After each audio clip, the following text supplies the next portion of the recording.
Alexandre, assim, em nome da Luzia já falou, mas em nome da universidade, do curso de pedagogia, eu queria muito agradecer você ter aceito o meu convite, né? É um prazer muito grande tê-lo aqui. O Alexandre, eu já comentei com as minhas turmas, mas vou explicitar aqui isso aqui publicamente.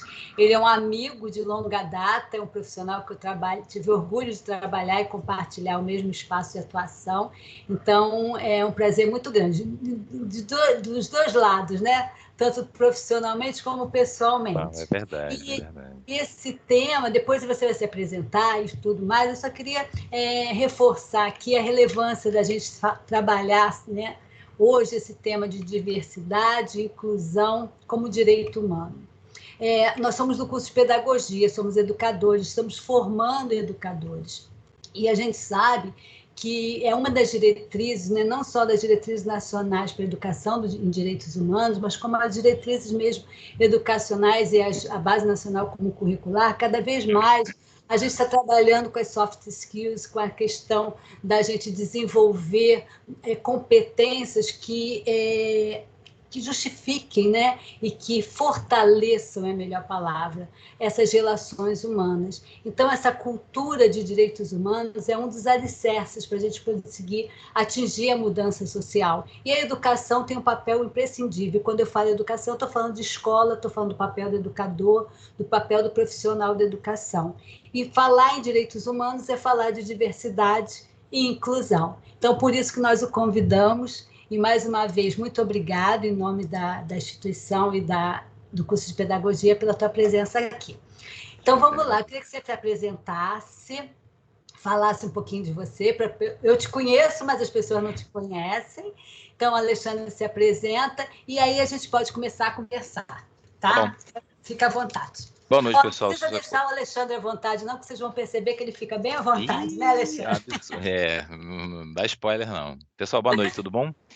É um bate-papo que a gente vai fazer sobre isso, né? Eu sou Alexandre Braga, hoje em dia eu atuo na Vale, a mineradora, estou lá há 10 anos. Hoje em dia eu trabalho na área de recrutamento e seleção, foi uma movimentação de carreira que eu fiz tem 2 anos, mas historicamente, já da época com a Rose, né, eu trabalhava em treinamento e desenvolvimento, mas na Vale, na universidade corporativa, com foco em público técnico operacional, que sempre foi o meu barato, sempre foi o público que eu prefiro trabalhar. Você pode recortar isso, né, com público gerencial, público especialista, mas eu sempre gostei muito de trabalhar com público técnico operacional. Migrei em 2019 para recrutamento e seleção, e lá eu ainda estou em fase de aprendizagem, né? Então eu acho que eu trabalho com uma gestora, né, que é a Mira Noronha, que tem um foco em diversidade muito grande, porque ela reparou que, embora ela precisasse de profissionais de recrutamento e seleção, ela precisava de outras expertises, de outras competências para compor a equipe.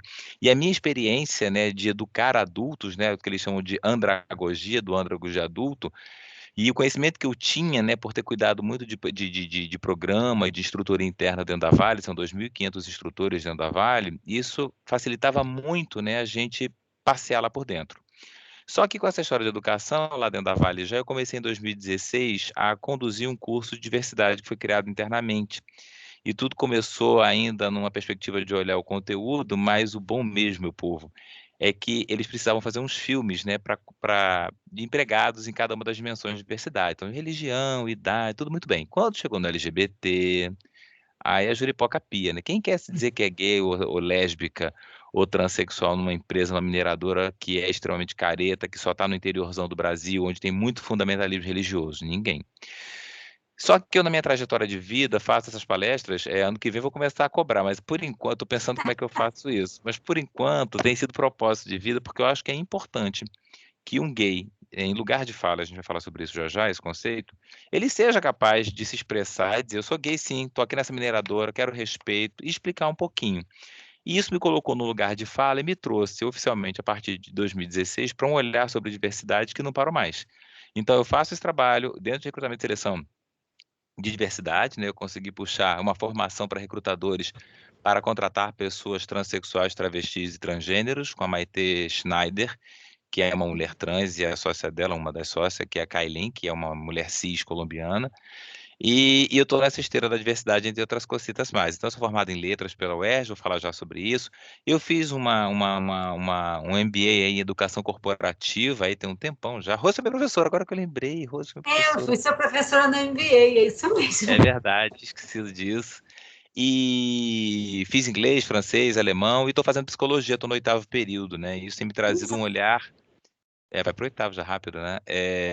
Também sobre o ser humano, né? Sobre o que é esse estar do ser humano no mundo, que eu acho que diz respeito à prosa que a gente vai começar a falar, né? A Rose fala muito, né? Vocês como educadores, né? E toda a responsabilidade que recai sobre vocês, né? Quando vocês pegam lá desde maternal até graduação, até mestrado e até doutorado, né? Porque de certa forma você cuida desse futuro. Vocês estão sempre cuidando de alguém que em termos de conhecimento está com o olho espichado para o futuro, né? Então é o futuro da vida, no que diz respeito ao contexto social, mas também acadêmico, profissional. Lá, Yasmin falou em psicologia, eu amo ser psicólogo, tem sempre um aqui. Mas eu acho isso importante. E aí eu acho que esse desenvolvimento das competências para fortalecer as relações me remete a um conceito que eu ouvi recentemente no bate-papo de diversidade, né, de um homem gay negro, professor de alemão em São Paulo, e que foi convidado para dar aula de alemão numa escola alemã na Alemanha. Entenderam quem é a pessoa?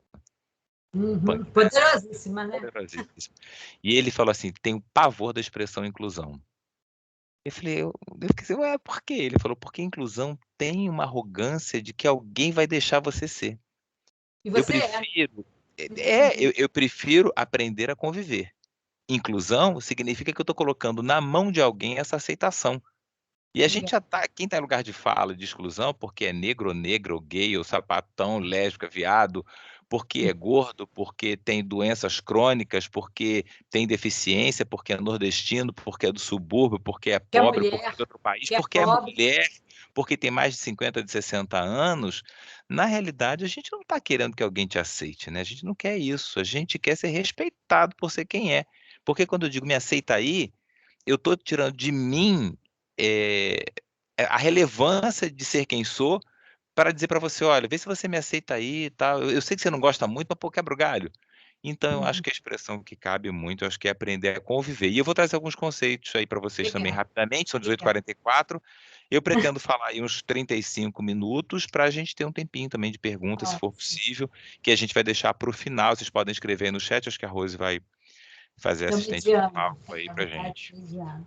Ah, legal, Alexandre. Então, fala um pouquinho, né? Eu acho que a expectativa nossa é justamente essa, né? Você trazer como que esses conceitos de diversidade e Tá. convivência, que não é mais inclusão, a gente podia ter colocado até Eu adorei aprender a conviver, é lindo.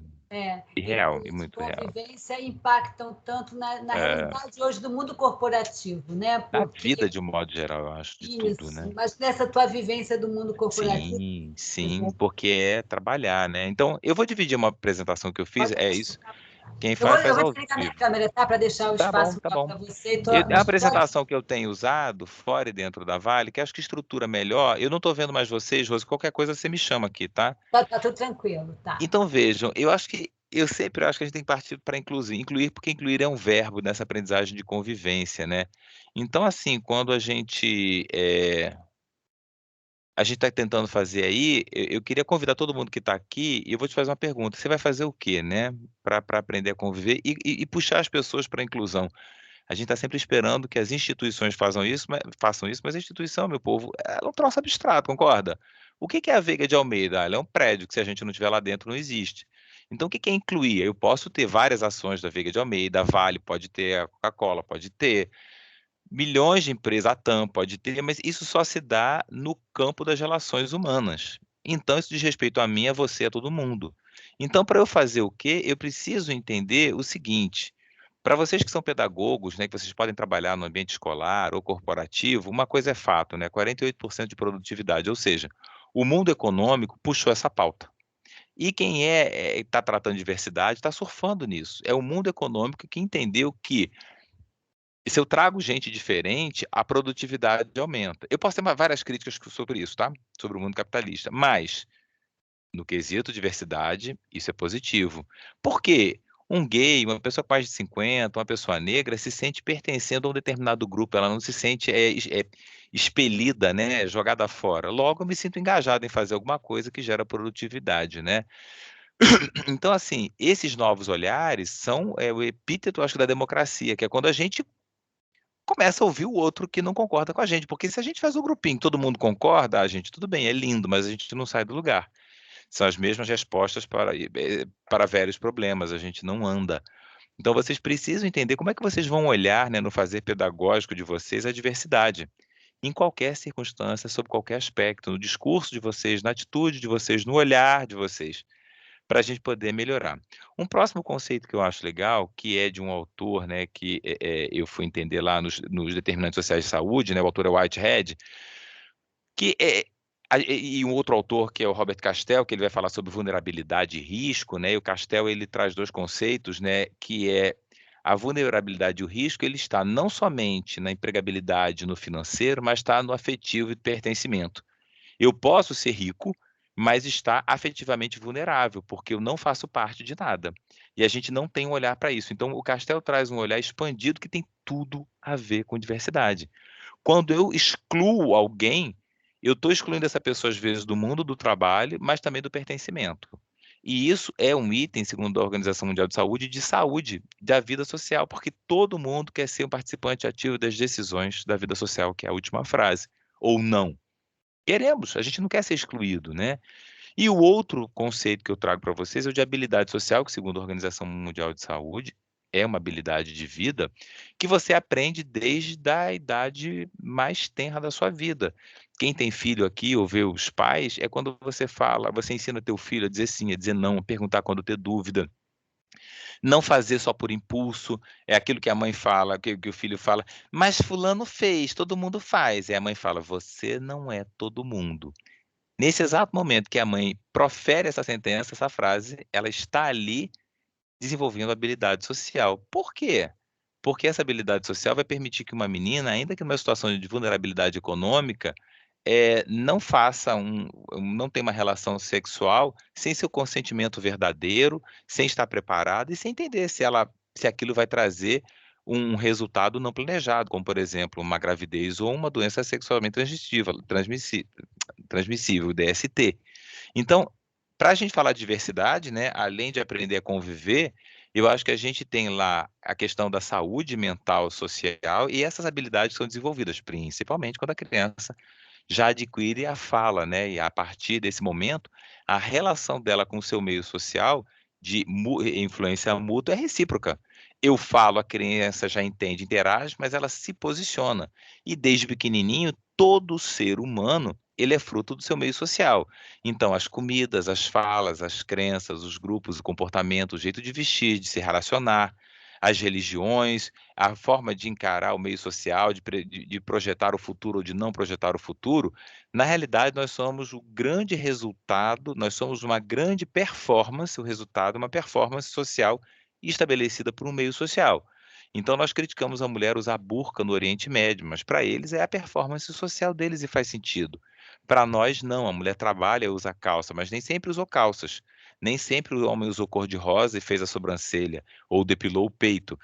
Então, essa performance social, olhando historicamente, você vai entender que ela mudou completamente. E isso a gente não tem como uma pessoa dizer assim: "Eu não concordo com isso", porque não tem como discordar. É fato, o figurino muda, o comportamento, o linguajar, a participação na sociedade, tudo isso vai mudando com o tempo, né, com as revoluções que acontecem, as involuções e por aí vai.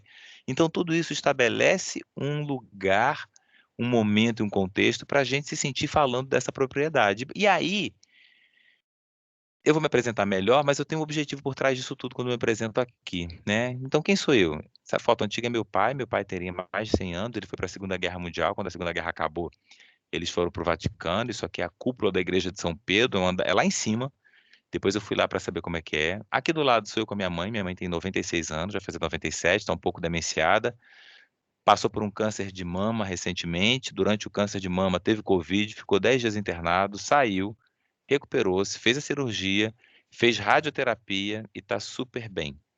Esse aqui sou eu fofinho, gostoso, ele continua coisa mais rica, ó, coisa linda, no meu aniversário de 1 ano. Parte da minha família aqui, eu sou temporão, tenho 55 anos, todo mundo lá, meu irmão mais velho, esse de preto, está com 78, minhas cunhadas, minha mãe, amigas minhas da época da Varig, olha aí, lembra, Rose? Simone, Marisa, Lamarca, Cris, Madalena. Eu faço amizade. Estão vendo a Rose? É essa construção ao longo do tempo, né? Aqui embaixo eu estou em Moçambique, preparando instrutores para compartilhar conhecimento. Aqui eu estou em Carajás, né, partilhando um conhecimento. Esse aqui é o meu marido, ele é um paleontólogo, ele é professor da UERJ, e esse aqui sou eu, todo chique, fazendo um outro job diferente. A minha carreira é muito pulverizada, né? Eu já fui ator, maquiador, um monte de coisa, e fiz um papel lá na Vale de mestre de cerimônias. Então, assim, eu já fiz o ERJ, português e francês, estou fazendo psicologia, trabalhei na Varig, já fui consultor, dono do meu próprio nariz, estou na Vale há 12 anos, já me formei na Cal como ator, trabalhei como ator, já fui maquiador, trabalhei como maquiador, fiz inglês, francês e alemão. E por que que eu estou contando isso tudo? Para que vocês entendam que atrás dessa fala aqui tem um ser com uma história. Para eu falar diversidade, eu tenho que me pensar, você aí, se você olhar a sua história de vida, como é que você foi criado? Os hábitos, a comida, o pai nordestino, a mãe nordestina, é de Goiás, é de Manaus, é do Sul, é de Minas, é de São Paulo, é da Paraíba. Como é que foi a sua criação? Como é que você se estabelece no mundo? Como é que você vê a sua história, que é tão natural para você ser quem é, né? Pois é, a pessoa que está do seu lado, que você conhece ou não, numa condução, no ônibus, na rua, é igualzinho. Quando eu falo de diversidade, se eu não faço uma autorreflexão de quem sou eu não vou conseguir fazer isso a partir do outro, concorda? Se eu tenho dificuldades em me pensar, eu não quero pensar o outro, né? Então, eu preciso fazer esse. Acho que é o Piaget que fala de outramento, vocês são melhores do que isso. Não sei se é o Piaget que fala de outramento, mas eu gosto muito de outramento. Eu preciso outrar-me, eu preciso pensar no outro, assim, ele tem aquela trajetória, eu tenho a minha. Como é isso para o estabelecimento? E aí, conforme eu vou avaliando tudo isso, eu começo a fazer reflexões. Eu convido vocês. O que que vocês têm pensado sobre diversidade? O que que vocês estão vendo por aí na vida de vocês? Estão ouvindo na televisão, no rádio, na fila, no metrô, no trabalho, no restaurante, no supermercado? O que que vocês estão falando sobre isso ultimamente, né? Tá muita coisa acontecendo, internet trazendo muita coisa, uma polarização política muito forte. Como é que vocês têm visto tudo isso pelo viés da diversidade? Olha só, estou convidando vocês para uma reflexão que é individualista até, né? Mas é preciso. Porque é a partir disso que aí a gente vai falar de um termo muito comum, que a gente ou acusa ou é acusado. Preconceito. Vamos melhorar esse negócio? O que que é preconceito, gente? A gente vai ter que entender melhor de onde ele vem, que é uma coisa chamada viés inconsciente. E ele vai fazer com que a gente tenha preconceitos de idade. Ah, a pessoa muito nova não é capaz, ou muito velho não aprende. Capacitismo, que é o preconceito contra pessoas que têm algum tipo de deficiência, homofobia contra pessoas homossexuais, gordofobia, né? Eu gosto muito da Jojo Todinho. Ela vem gordinha, ela vem gostosa, ela vem plena. Eu gosto muito da Cacau Protásio com a Terezinha do Vai Que Cola, com o mexilhão fumegante dela, ela se sentindo linda e não tá nem aí pra tcheca que é magrinha e loura. Ela tá plena, ela tá inteira, mas não é fácil. Racismo, esse é muito próximo, né? Nós temos o racismo, obviamente, pessoas, né, que são consideradas pardas ou negras, mas nós temos os indígenas que sofrem. Sexismo, né, quando geralmente o sexo mais forte acha que ele tem o direito, aí gera o quê? O machismo, né? Xenofobia, né, com essa chegada de muitos estrangeiros no Brasil, a gente tem do Haiti, a gente tem da Venezuela, a gente tem dos países, eu ia falar Líbano, mas não é, da Síria chegando. A intolerância religiosa, nós temos hoje em dia comunidades onde as facções criminosas são, como é que fala, gente? Elas são evangélicas, falam em nome de Deus para fazer o crime e eles agridem e expulsam quem é de religiões de raízes africanas, né? Preconceito social aqui no Rio de Janeiro, né? Mora onde? Subúrbio? Baixada? Então quem mora da Baixada tem que falar com muita força. Eu moro em Campo Grande. Eu sou de Nilópolis e adoro minha cidade. Ninguém nem perguntou se você gosta, mas você é tão discriminado que você já tem que vir com uma força, né? Ou então a pessoa fala: "Eu moro em São Conrado", aí o nego fala: "Ah, mora nada, tu mora na Rocinha". Isso tudo gera percepções na dificuldade de aprender a conviver, né? Preconceito social de saúde, né? HIV, imagina quem tem vitiligo, psoríase, a foliculite queloidiana muito comum em homens negros, né, que vai criando, os folículos vão inflamando, vão criando uma coisa feita uma cicatriz, fica feio, diabetes que muda, né? Então, esse viés inconsciente, ele vai sendo forjado ao longo da nossa vida, né. Então, por exemplo, eu adoro essa brincadeirinha aqui, mas que diz bem como é que a gente estabelece um viés inconsciente, vocês já devem conhecer, né. Pai e filho sofrem um acidente, o pai morre, o filho vai para o hospital, chega no centro cirúrgico, a pessoa mais fodarástica do centro cirúrgico diz: "Não posso operar porque é meu filho". Quem é essa pessoa? Bem, se você está com uma dificuldade de entender quem é essa pessoa, nós temos aí um viés inconsciente. Porque essa pessoa pode ser a mãe, como pode ser o outro pai desse filho. Se você não pensou em nenhum desses 2, então você ainda tem um viés inconsciente muito forte, no que diz respeito a essas diversidades. E o que é o viés inconsciente, meu povo? Como é que essa bagaça funciona, né?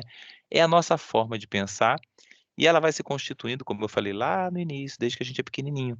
E nós temos 2 aspectos do viés. O primeiro dele é filogênico, da espécie humana, né, se eu estivesse perto de vocês e ameaçasse chegar perto de vocês, no rosto de vocês com a minha mão, vocês se defenderiam, é instintivo do ser humano, filogênico.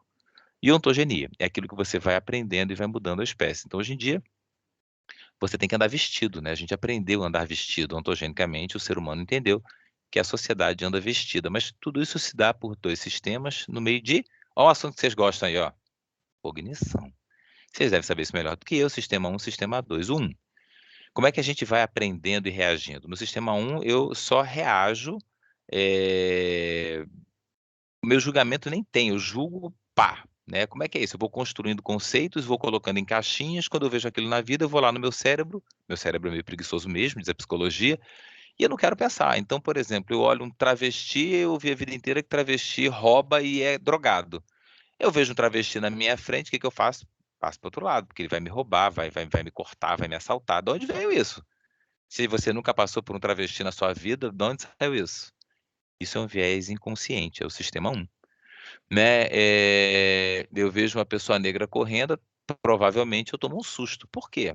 Porque eu fui criado achando que pessoas negras somente ligadas ao universo do crime, né, e eu não julgo isso. O que que palestras como essas aqui que a gente está fazendo agora despertam? O sistema 2, que é analítico, avaliativo, ele não é bate pronto, ele faz o sistema 1 numa relação o tempo inteiro, né, dialética, de dizer: "Espera aí, preste atenção, por que que você está com medo? Só porque é uma pessoa negra? Por que que você está achando estranho? Porque é uma pessoa mais velha? O seu olhar, você não sabe o que fazer porque é um PCD, um cadeirante? Como é que eu vou tratar uma mulher numa reunião, né, normal, eu falei: "Tinha que ser mulher"? Opa, essa piadinha não cola mais. Se você já fez isso um dia, é porque você começa a desenvolver o sistema 2. Logo, é uma tentativa de trazer de forma mais consciente, eu não estou falando do Freud, tá, meu povo, mas de uma forma mais consciente, né, o que estava um pouco arraigado lá, que você não pensava por conta do sistema 1, que é o que a gente está fazendo aqui. Para que isso, meu povo? Para a gente sair desses vieses. Trarei 5, dizem que tem até 30. 5, tendência de avaliar melhor aqueles que se parecem conosco. Aí a gente fala: "Ai, a gente se entende, né". A gente olha um para o olho do outro, a gente nem precisa falar, a gente se olha, cara, é impressionante, a gente se olha e entendeu. Mentira, puro viés inconsciente. Viés de percepção, quando alguma coisa acontece e você fala: "Ó, tá vendo, ó? Eu sabia, quando isso acontece, tá, eu sabia, só pode ser". E a gente vai ficando mais velho, né, vai vendo as coisas, né, fala: "Sabia, tá vendo, olha lá, quando começa com esse comportamento, já sei, não vai dar nada certo". Cuidado, eu posso estar julgando alguém inconvenientemente. Confirmatório, né, caracterizado pela disposição para procurar informações que confirmem as nossas hipóteses iniciais. Então eu digo: "Ah, a Índia é tudo preguiçoso", aí eu vejo o índio se manifestando lá nas estradas de ferro do norte, mas senta debaixo da árvore, né. Fala: "Tô falando, eles querem reivindicar, mas não senta no trilho não para parar o trem". Tô falando: "Isso aí é preguiçoso, estava lá na história, aprendi na história". Seu viés confirmatório, quando você vai descobrir que o índio, ele não fica sentado na estrada de ferro no trilho, porque é quente. Ele fica sentado debaixo da árvore. Quando eles sabem que o trem está chegando, então eles vão se manifestar. Mas, de um modo geral, o sistema 1, né, ele é danado. Efeito de auréola, né, é quando eu digo: "Nossa, Alexandre é Rose fala: Alexandre é maravilhoso, é lindo, inteligente, rico, estupendo, bondoso, generoso". Se você tem um viés de afinidade muito grande com arroz, a sua tendência é começar já gostando de mim, e o contrário é a mesma coisa, e tem que ter cuidado com isso, criar suas próprias formas de entender. E o de grupo, né, vocês têm medo de não conformar com os demais.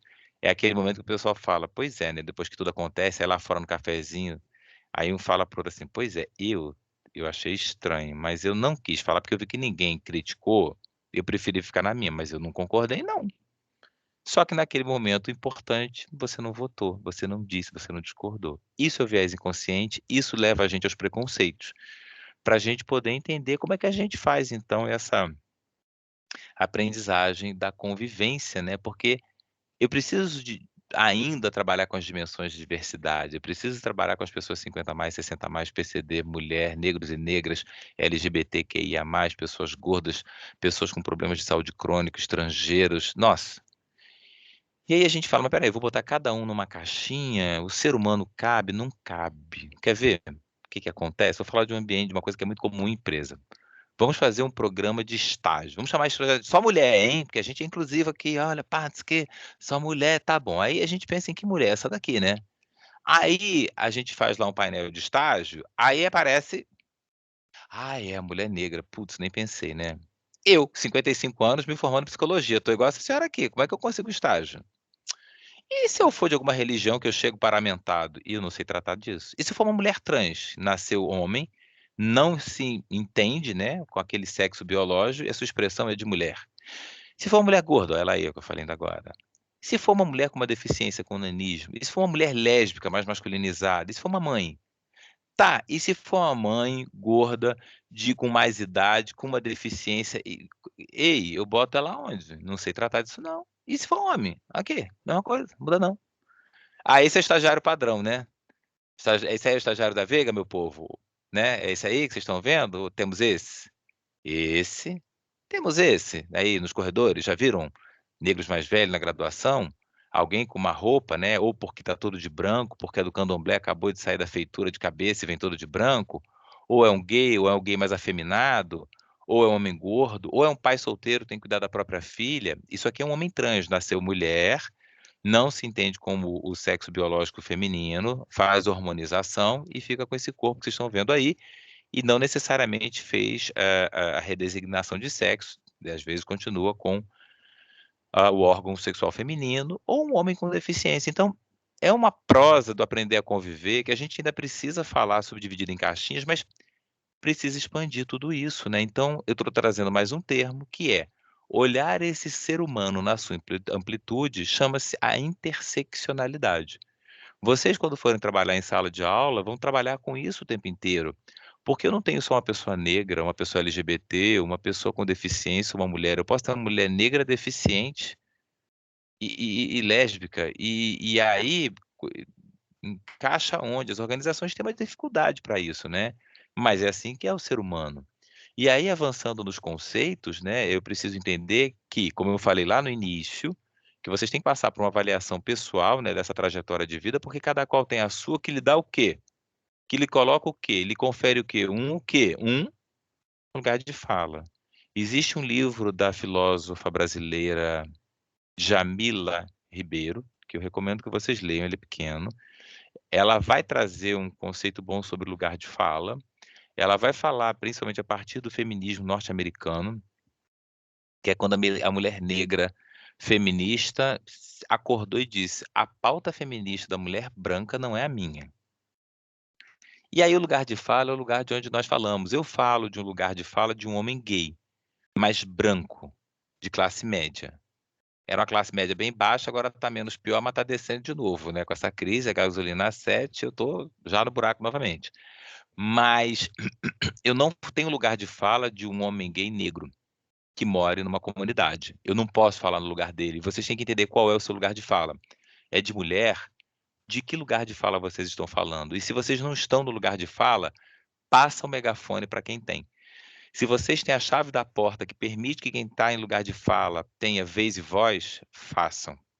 Esse é o papel de vocês, é fortalecer como pedagogos no desenvolvimento da criança, do pré-adolescente, do adolescente, do jovem adulto, da pessoa madura, é fortalecer as habilidades sociais desses indivíduos para que eles, a partir do seu lugar de fala, tenham forças para defender as suas pautas de existência e, portanto, claro, cada um vai defender a sua, mas entendendo que teremos muitas interseccionalidades nisso. E claro, cada um em seu lugar de fala terá mais ou menos privilégio. Parece que privilégio é ser branco e rico. Não.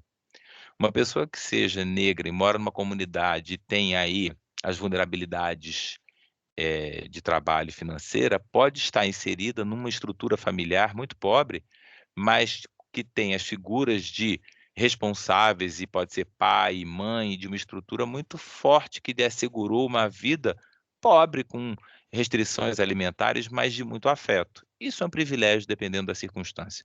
Então, o privilégio, ele sai da escala, né, de quantidade de dinheiro para afetividade, empregabilidade, e isso vai mudando. Na internet, depois procurem o jogo do privilégio branco para vocês entenderem como é isso e reflitam. De que ponto de fala, de que lugar de fala, de que privilégios cada um aqui está, do que não foi. Ah, eu morei numa casa que nunca entrou água na chuva. Isso já é um privilégio, porque o meu vizinho, toda vez que chovia, tinha que sair de casa, ou ficava com medo, ou tinha que sair da comunidade. A minha comunidade nunca teve isso, a dele teve. Já é um privilégio, é uma segurança que eu tenho. Ah, eu estudo na PUC, privilégio. Posso pagar uma Veiga de Almeida, é privilégio. Mas tem uns que pagam com folga e tem uns que pagam ali. Putz, eu estou pagando a Veiga de Almeida, mas com isso eu deixo de fazer outras coisas. Então, é essa noção de privilégio, de lugar de fala, nas diversas interseccionalidades dos movimentos que a gente faz. Por quê? A gente tem que buscar e perseverar na equidade, que é diferente de igualdade, e essa figura aqui diz por tudo. Igualdade é isso, eu dou uma bicicleta para todo mundo. Olha o caos que fica. Equidade é isso, eu pensar nas individualidades. No ambiente organizacional, as lideranças, né, e na Vale não é diferente, têm sido cada vez mais convidadas, preparadas a entender as suas equipes como uma tratativa de indivíduos, né. Eles chamam em inglês one size fits all, ou seja, uma forma serve para todo mundo. Meio que não está dando. Eu preciso olhar a minha equipe e entender o seguinte: é uma mulher, mas que já está mais avançada. Eu não tenho uma mulher preparada na equipe para a tarefa que eu preciso, vou ter que contratar no mercado rapidamente, mas eu preciso de uma estratégia ou uma ação afirmativa para preparar essa mulher para que eu possa substituir esse executivo, esse profissional que entrou em algum futuro, caso ele queira sair, e botar uma mulher. Então a equidade eu preciso entender o que cada um precisa, né. Então o que a gente quer é que no futuro a gente não tenha mais uma palestra dessa, a gente seja livre, todo mundo entenda tudo, mas por enquanto não dá. Né, uma pessoa gay ainda tromba com piadinha, ainda tromba com piadas muito ofensivas, né, publicamente expressas no ambiente organizacional, e eu vejo isso. As mulheres sofrem muito assédio, eh, e a gente precisa chegar até lá. Então a gente precisa falar de equidade. Como é que vocês vão tratar a equidade quando vocês forem falar de educação, de estratégias educacionais no ambiente privativo, público, projetos sociais, não importa, e trazer equidade, né, para esses ambientes onde vocês estejam entrando agora, como profissionais da pedagogia. Porque e aí eu volto àquela implicação, né, eu gosto muito da Verna Myers, que ela é a CEO de diversidade da Netflix, que ela fala, essa frase é dela, tá? Tem gente usando, ninguém diz que é dela, mas é. Diversidade é levar para festa, claro, eu só convidei, levei e larguei lá. A inclusão tem uma implicação individual, então o chefe quer a empresa, a instituição quer incluir, o chefe quer incluir, mas se a equipe não incluir, não tem. Se você não quiser, a equipe não inclui. Então qual é a sua postura de inclusão? Por isso eu estou conversando o tempo inteiro que tudo isso aqui vem das instituições, mas vem de você, de mim, da Rose, da Luzia, de todos nós no dia a dia. Né, é claro que no ambiente institucional, isso grita mais forte, mas é no mercado, na fila, né, no caixa, que a gente precisa entender. Então, assim, a gente tem alguns exemplos que a pessoa fala que é inclusiva, mas eu queria que vocês guardassem bem a diferença entre integrar, segregar, excluir, incluir. Eu integro quando eu trago para perto, e muitas escolas se dizem inclusivas, mas elas são integrativas. Eu trago a diversidade, mas boto num canto, eu tenho um prédio à parte, eu tenho salas à parte, tenho professores à parte. Tem No fundo da sala, escolas. desculpa, Alexandre, mas não Oi. pude no fundo da sala, né? Pega No o aluno e fundo da coloca sala no ou em fundo. outra sala, porque dizem que é mais adequado para não expor, e bota em outra sala, quando não é em outro prédio ou em outra filial, entendeu? Porque é tudo lá preparado para ele, sabe, minha gente? E aí bota os monstrengos todos para ninguém ver, para não atrapalhar, porque atrapalha. Segregação é quando eu digo: "Olha, a minha escola não está preparada, a gente não está aceitando", sabe? A exclusão, aí é pior, eu nem penso, nem aceito. E, finalmente, o mais difícil é a inclusão. É todo mundo junto, misturado aqui agora, colaborando e tentando acertar junto, que é dificílimo, mas é isso. Então, se vocês vão trabalhar com pedagogia sobre um aspecto democrático, e vai um parênteses imenso aqui, falar de diversidade é política, e não pensem vocês que estamos longe de política. Estamos longe da política partidária e suja, mas a política é a vida do dia a dia. A Veiga de Almeida, a Rose, quando puxa alguém que está no ambiente corporativo para falar de integração, de diversidade, isso é um ato político.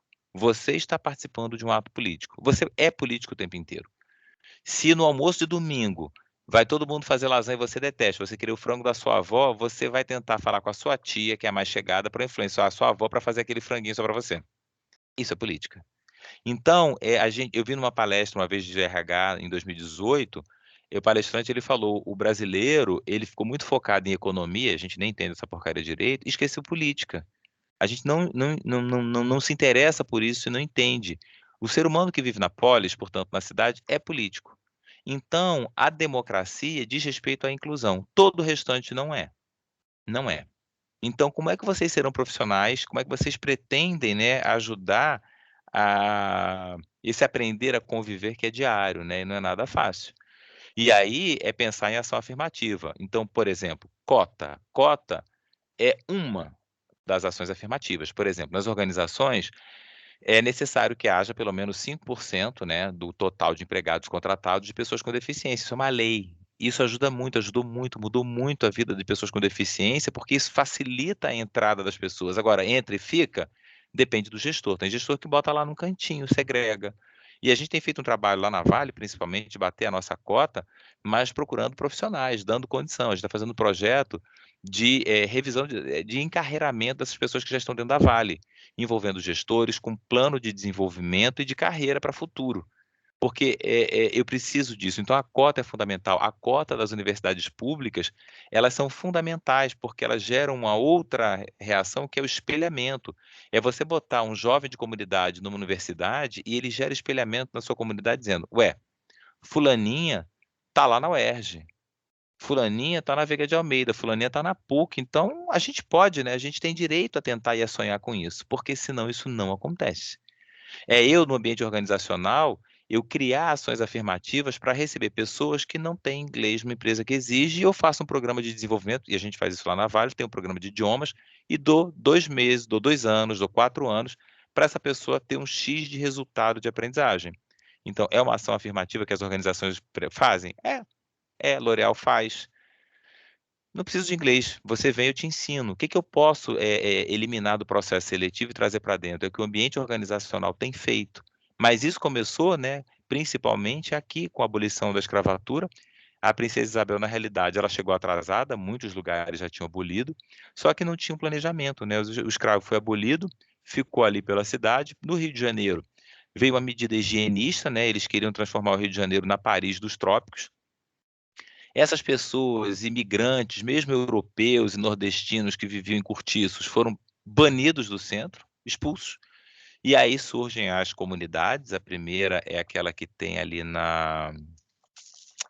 Gente, ali no centro da cidade, atrás da Central do Brasil, que a gente vê que tem uma pedreira lá em cima, Morro da Providência.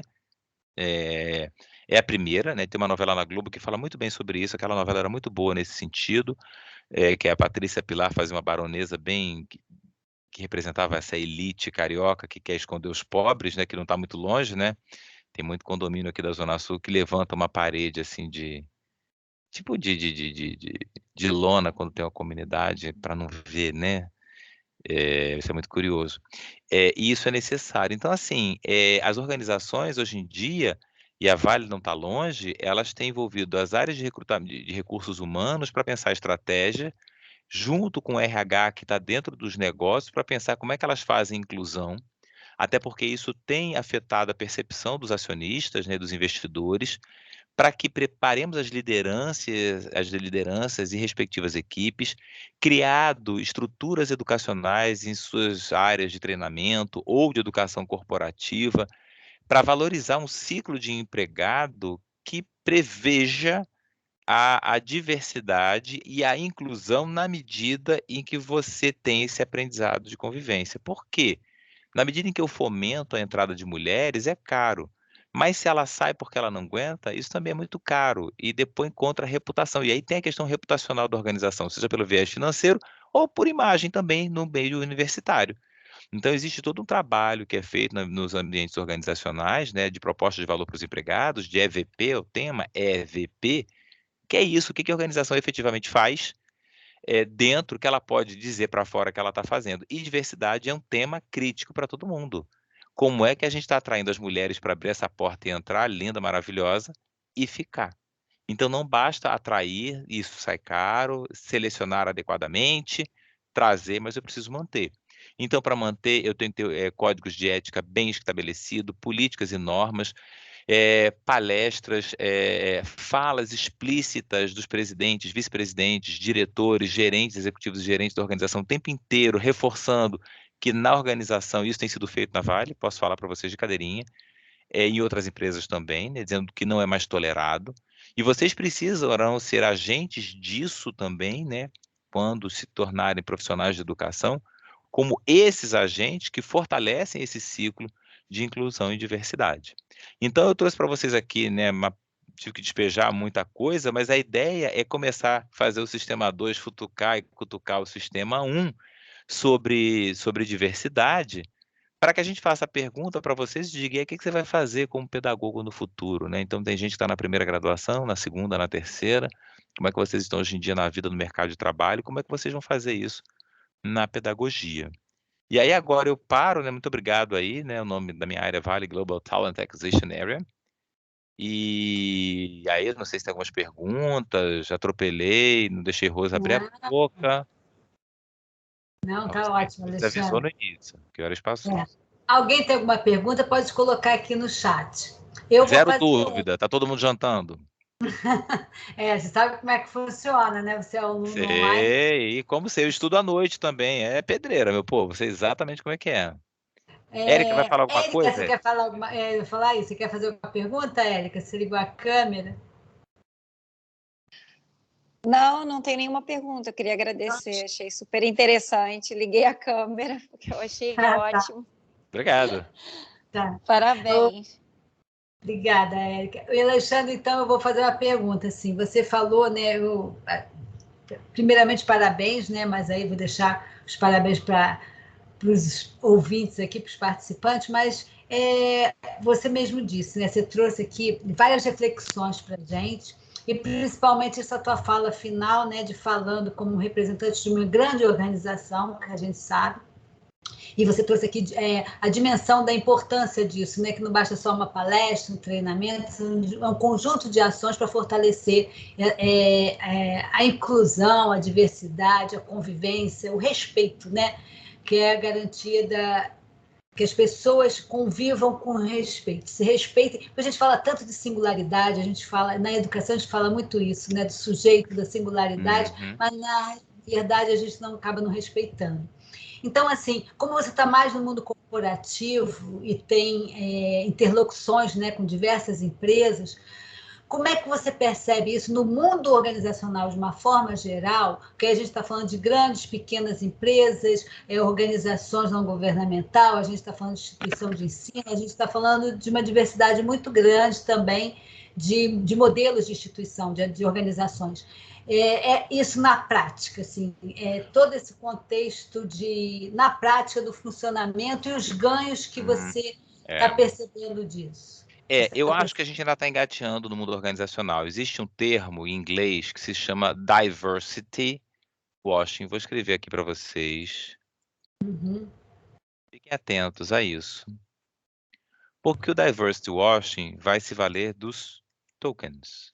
O que é isso? Diversity washing é quando eu vou para as redes sociais, o LinkedIn como empresa, e digo: estou fazendo um programa de estágio, estamos levando 10 pessoas negras. Muito que bem. 12? 50% da população brasileira é negro ou parda. 12? 12 é um número, mas isso gera um barulhão, né. Então assim, que é o token? É quando eu pego uma pessoa na Vale tem uma menina trans. A Agatha é ótima, excelente, mas ela gosta de falar. A gente não usa ela, ela gosta porque ajuda muito, mas eu pego essa pessoa trans na minha empresa e boto em outdoor. Todas as campanhas eu tenho elas dizendo que eu sou inclusivo. Mas eu vou lá ver, mas vem cá, como é que ficou a história do banheiro para pessoas trans, hein? E vocês estão trazendo mais pessoas? Tem feito alguma educação? Não. Então as empresas ainda estão Estão tentando. aprendendo. Então tem que virar meta, né? Na Vale a gente tem meta. A gente já bateu a meta de mulheres 2020, né? Já está para lá, já bateu o topo, a gente já bateu e vai continuar batendo meta de contratação de mulheres. 2021 a gente vem com mais metas aí, mas incluindo para manter isso e outra dimensão de diversidade e ações, né? Então as empresas criam os grupos de afinidade LGBTQIA+, de pessoas étnico-raciais, de mulheres, de pessoas com deficiência, que congregam pessoas e afins na empresa inteira para ouvir a empresa e propor, cutucar, porque senão a coisa não anda, né? Então é botar as pessoas em lugar de fala, que é o que tem acontecido, porque realmente é uma pauta, gente, que a briga é constante, não tem nada dado. Então, ainda quem está nesse lugar de fala, não está fácil. Para a mulher não está fácil ainda. Melhorou muito? Sim. Mas a mulher não está com nada ganho ainda no mercado de trabalho. E esse lugar de fala, né, acho que você vai corroborar comigo, é por isso que às vezes a gente ouve tanto na mídia, né, e as pessoas ficam assim, porque só falam disso, ficam reforçando isso, às vezes tem uma interpretação até errônea, porque tudo hoje é racismo, tudo hoje é preconceito, mas na verdade é necessário falar sobre isso, né, essa conscientização das pessoas também, que é necessária essa discussão, é necessária essa fala, é necessário as pessoas estarem discutindo, termos momentos como esses, né? Para que a gente tenha mais dado, mais conhecimento e gere reflexão, porque ninguém quer mudar ninguém, né? Ninguém quer botar todo mundo numa forma, mas quer Não, que ao gere contrário, reflexão. é tirar da forma, porque isso é mimimi, não é mimimi. Lembrem-se do lugar de fala, porque tem mulher que é machista também. Por quê? O seu processo de aculturamento é entender que o lugar dela é na cozinha, né? Até uma propaganda da Volkswagen, da Chevrolet, que vai mulher que é piloto de um carro e no final é aquela carrossela falando qual é o problema de ficar na cozinha, mas olha quem ela é na cozinha, né? Então, assim, nada disso é mimimi, porque quem fala que é mimimi está esquecendo, está falando a partir da sua individualidade e não está fazendo aquela brincadeira do outramento. Porque a outra pessoa, né, ela está em sofrimento. E se ela está em sofrimento, para ela trabalhar, existir, estudar, é muito doloroso, né? É isso, Yasmin, um olhar social. Como a gente percebe o outro, né? E aí a Yasmin traz isso, né, aqui no chat. Estamos dispostos a ouvir eu estou a fim de olhar para esse outro e parar de julgar ele a partir do meu padrão. Eu gosto muito da Butler, que ela fala, né, que ser mulher, você não nasce mulher, você se transforma em mulher, porque essa mulher é fruto de um ambiente cultural. E porque a mulher do Brasil é diferente da mulher no Canadá, que é diferente de ser mulher na Alemanha, que é diferente de ser mulher no Uruguai. Eu tenho uma amiga minha que é brasileira e mora lá, e a forma é completamente de usar o feminismo que a uruguaia usa na sua relação com o homem é muito diferente do que ela, feminista brasileira, faz, que é diferente de uma mulher do Oriente Médio, que é muito diferente da mulher que eu conheci em Moçambique, que é outro tipo de mulher que eu conheci na Guiné-Conakry, na África, e que é diferente da Nova Caledônia que eu já fui. Então, há uma performance que é resultado de uma cultura, meu pai, que é isso. Então, eu preciso entender essas performances. Diga, Luzia. Não, eu estou aqui babando, né? Adoro, estou adorando te ouvir. Você tocou na questão da inclusão e as pessoas sabem que eu sou muito ativista, trabalho muito com pessoas com deficiências, né? Então, eu sou ativista da comunidade surda, enfim, nós tivemos, como você bem falou aí, aliás, todos os grupos, né? Todos os grupos minoritários tiveram grandes conquistas. Obviamente, a gente Deixa eu só fazer uma correção, gente, aqui pode, não pode? Pode. Vamos melhorar isso, né? Eu também falava minoritário, mas não são, mas são não é minorizados. tão minoritário assim, é o outro lado que o outro tira lado. ele da importância. Eu também Então, desculpa, Luzia, mas eu permito que você me corrija Venha também. assim corrido. É porque eu estava lendo o livro Porque minoritário. a gente é minorizado. Mas eu já ia recalcar. Voltar, porque a gente nem fala mais disso. A gente só fala em grupos. E é como a gente também não está mais falando, né? A gente está vendo aí nos eventos e congressos que a gente está mudando até as nossas disciplinas, o nome da questão do indígena, né? Do indígenas, a gente também está mudando, né? Com essa questão, né? Quem é o indígena? Então, vamos ver a etimologia dessa palavra e a gente bota aí com relação aos grupos culturais. Bom, mas aí você trouxe uma coisa que eu adoro, que é a questão do senso do pertencimento. E que, dentro dos grupos que eu participo, eu acho que ainda a gente tem que estar trabalhando melhor isso, porque, como você bem coloca, existe toda uma questão do outrar-se. Quem fala o outrar-se, o Fernando Pessoa fala muito isso, né? Outrar-se, Fernando Pessoa, do outrar-se.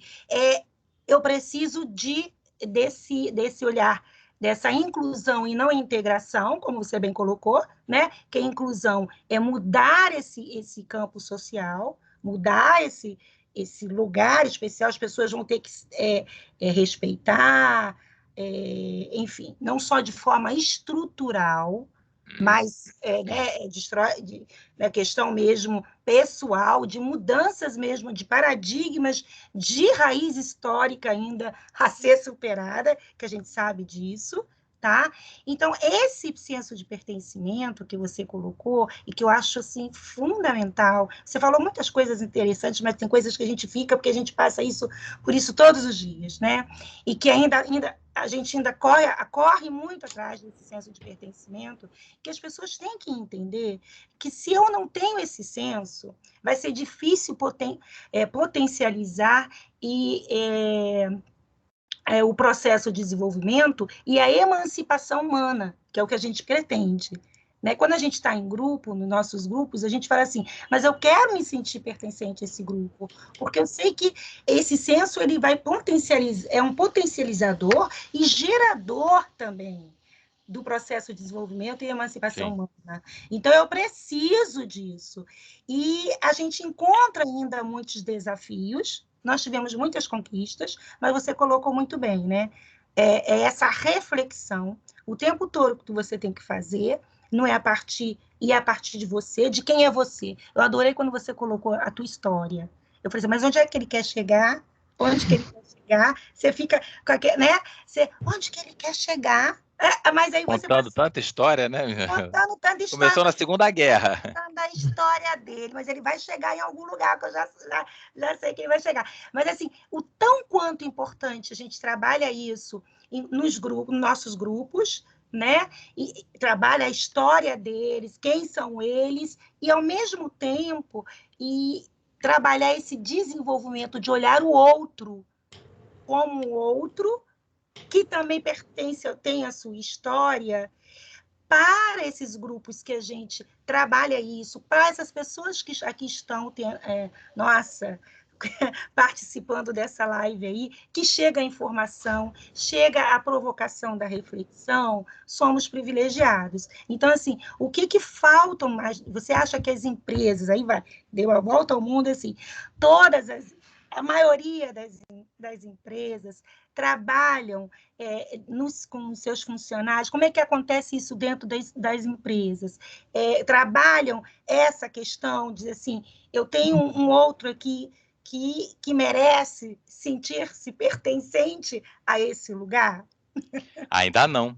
A gente está numa trajetória muito boa, tá? Eu acho que nos últimos 4 anos, quando o mundo econômico, o homos econômicos, né, como eles dizem agora, né, mais que homo sapiens, o homos econômicos, ele ascende, né, infelizmente, né, capitalismo, neoliberalismo, isso não é bacana, individualidade ao extremo, mas quando ele entende que essa diversidade traz recurso, isso tem ajudado, né? Então é um homem muito individualizado, mas que trata a pauta da diversidade, que é uma pauta que eu tenho que trabalhar com o grupo, né? Então é um certo paradoxo, mas nós não temos isso. Nós temos as grandes corporações fazendo isso, e nós temos, por outro lado, uma geração que está chegando aí, que é essa geração que está aí no top dos 20 até 20 anos, que vem tão bombardeada desse assunto que já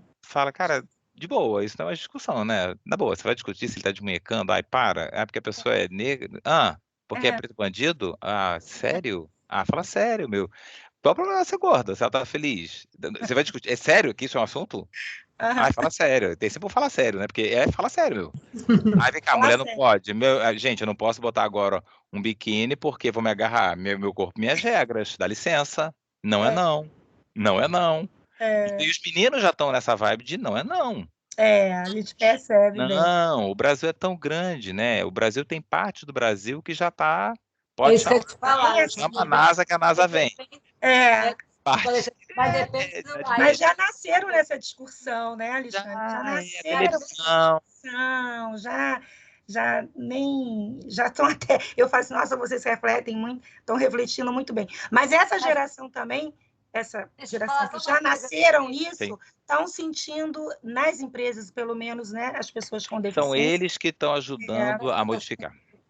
Oi, Rose. Assim, Alexandre, eu não sei se você concorda comigo, vai depender do recorte que você fizer, né? Porque a gente dá em conta no próprio Rio de Janeiro, mesmo os jovens, claro. Tem resistência e muito preconceito, né? Então, são recortes que a gente faz, mas que não, a gente não pode... Adoro o que você traz, Rose, porque me irrita um pouco quando falam, porque o jovem de hoje em dia, eu falei, de que jovem você está falando, amigo?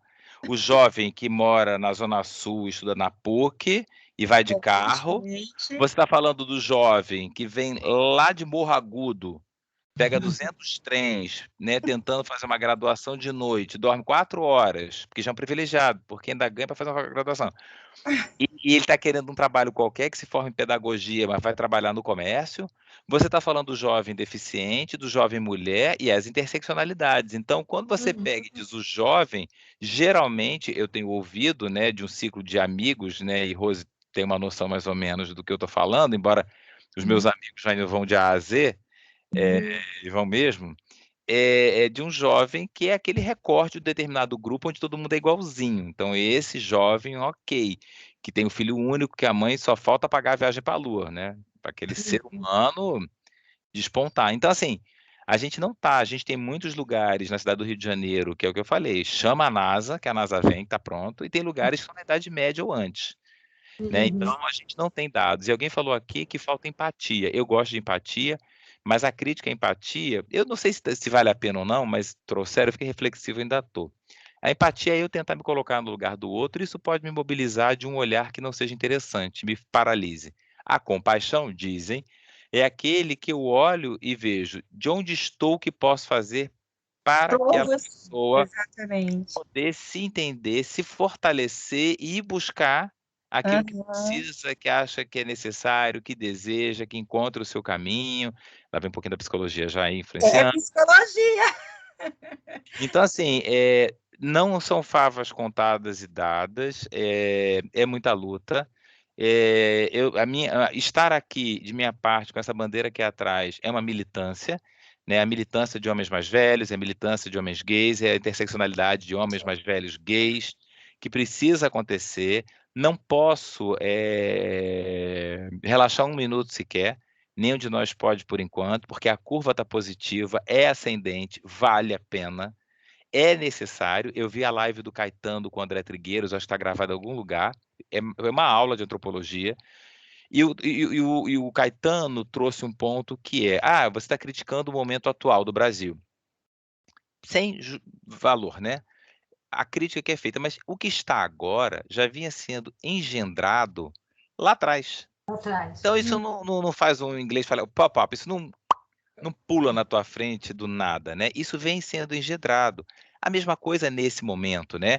O que está sendo engendrado nesse momento, socialmente falando, que vai influenciar mais na frente, na eleição 2022, mais na frente ainda, né? Se você olhar o Brasil, de descobrimento até a chegada da família real portuguesa, daí até a proclamação da República, daí até o governo após as 5 e depois disso a partir de 81. E o que temos agora, nós temos aí, por exemplo, a Constituição de 88, que afetou e modificou muito, por exemplo, a área de saúde e de educação. E quando é que ela foi feita? no meio de uma ditadura, no meio, pessoas ativas, combativas, médicos, psicólogos, educadores, assistentes sociais, no meio da ditadura, conseguiram engendrar de tal forma que você surge com a Constituição de 88, o que pula no meio da sala? O SUS. O SUS não fazia se você pensar em ditadura, não faz sentido nenhum. Ele atende todo mundo, do mendigo ao presidente da República. Chegou lá, ele atende. Isso foi pensado durante a ditadura. Então, eu creio piamente que nada está dado. Tudo é luta constante. Estamos nela. Esse aqui é o retrato de uma luta. Então, eu agradeço profundamente o espaço, né, por eu poder compartilhar da minha, por exemplo. A gente que agradece, Alexandre. Assim, você terminou com a palavra que eu amo, que é a luta. É isso, é luta mesmo, é batalha dia a dia. A batalha do dia a dia é a luta, e a gente consegue, sim. Com luta, a gente consegue, porque a informação tem que chegar ao povo, e a transformação está em nós. É isso. E também, né, nós temos, você falou muito bem, toda hora você fala de pedagogos, na pedagogia, então, que vai lidar, né, com crianças, jovens, adolescentes, a preparação. que tem que ter essa formação de olhar o outro nas suas singularidades e de ter também essa consciência de que eu preciso informar, né? Preciso, não vou transformar.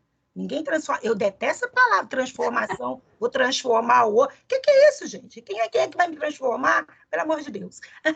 Então, você pode estar justamente levando o outro a pensar, a construir, a se construir todos os dias, né? Aí eu estou brincando que agora está na moda a palavra protagonista. Acho lindo, né? Acho lindo. Protagonismo. Mas virou uma coisa assim que, pelo amor... Protagonismo, meritocracia, eu estou pelas tampas, porque eu quero saber em que circunstância eu posso ser. Em que circunstância? Onde que esse povo está, amigo? Que não pega a etimologia da palavra, eles não falam reinventar. Eu não sou objeto para ninguém me reinventar. Né? Eu sei que é uma metáfora, mas esse reinventar se viralizou, que tudo é reinventar. Primeiro que tem questões e pessoas que não vão se reinventar, não se inventam o que nunca foi inventado. Então, você primeiro tem que inventar para poder se reinventar. Então, assim, inventam-se primeiro. Vamos se inventar. Olhe para si próprios. Né? Olhe para a sua vida, para a tua história de vida, se invente, aí sim, se reinvente todos os dias. Alexandre, querido, obrigada, eu queria... Vocês estão me ouvindo? Rose? Fui eu que congelei. Será? Eu queria finalizar aqui, já estão pedindo suas redes sociais, já tá... Esse é o Alexandre, tá, pessoal? Esse é o Alexandre. Eu queria finalizar, se alguém tiver mais alguma pergunta, alguma colocação, né? Mas as pessoas só estão reforçando, e você já foi respondendo ali no chat, tudo que já foi discutido. Obrigado, então, pessoal. só queria te agradecer por essa reflexão, né? Se quiser fazer no futuro, depois ou seja, presencial, eu vou, hein, gente? Eu gosto, eu vou de máscara. Já está, querido. Olha, presencial, mas não pode, Alexandre, vai ficar com ciúmes. Ô, Alexandre, tem alunos da EAD também. Semestre que vem a gente volta presencial e se prepare no segundo semestre. Bora fazer ou seja, bora fazer um SWOTzinho, né? Se vocês vão até... Então, não, entendendo... eu uma mesa redonda. Eu tenho uma aluna que eu tive o prazer... Aliás, eu vou dar para você ler. Eu tive o prazer de orientá-la. Ela fez um trabalho, né, sobre a questão... ela fez toda uma análise até muito bem feita de toda a construção histórica do movimento LGBT. O pai dela ficou maravilhoso, ela ganhou 10 como louvor, e eu estou sempre em contato com ela, já prometi para ela que a gente vai fazer live já 2 anos atrás, aí veio a pandemia, então a gente fazia uma grande mesa redonda, trazendo também o pessoal de psicologia e o pessoal de história, que eu acho que... E o nosso aluno seu, no nosso presencial do William também. Interessante, né, Luzia? A gente trazer esse vamos fazer, sim, com certeza. Tô dentro. Me chama que eu vou. A gente brinca no presencial, mas no EAD a gente deixa assim a câmera ligada para quem não puder. Dá. Isso aí, a gente compartilha de diversas formas. Tá bom? Muito obrigada. Obrigado, Rose, Luzia, obrigada a todos. só com o artigo 2 da Declaração Universal dos Direitos Humanos, de 48, só para lembrar, né, que eu acho que sintetiza tudo que a gente falou aqui nesse dia, que todo ser humano tem a capacidade de gozar os seus direitos e as liberdades estabelecidas, sem distinção qualquer de espécie, seja de raça, cor, sexo, língua, religião, opinião política ou de outra natureza, origem nacional ou social, riqueza, nascimento ou qualquer outra condição. Quer dizer, que isso não seja só um artigo, que isso seja efetivo, pelo menos nas nossas relações. E é o que o Alexandre fechou, né? É de 1948. Em 88, a última Constituição traz o mesmo artigo, no artigo 5º, não é? Ainda estamos correndo atrás disso. Mas que fique aqui essa lição para todos nós. Muito obrigada, Léo. Obrigado, pessoal. Beijo grande. Tchau, tchau. Beijo grande, obrigada a todos os alunos, tá? Parabéns aí. Obrigado, pessoal. Muito obrigado. Querido, mais uma vez. Vou sair. Tá? Tchau, tchau. Com Deus, tchau. Vou parar. Obrigada, meninas. Parabéns, gente. Pessoal, quem não preencheu a lista de presença, preencham para receber o certificado, tá bom? Ô, Yasmin, obrigada. Hoje a gente continua? Legal, te ligo.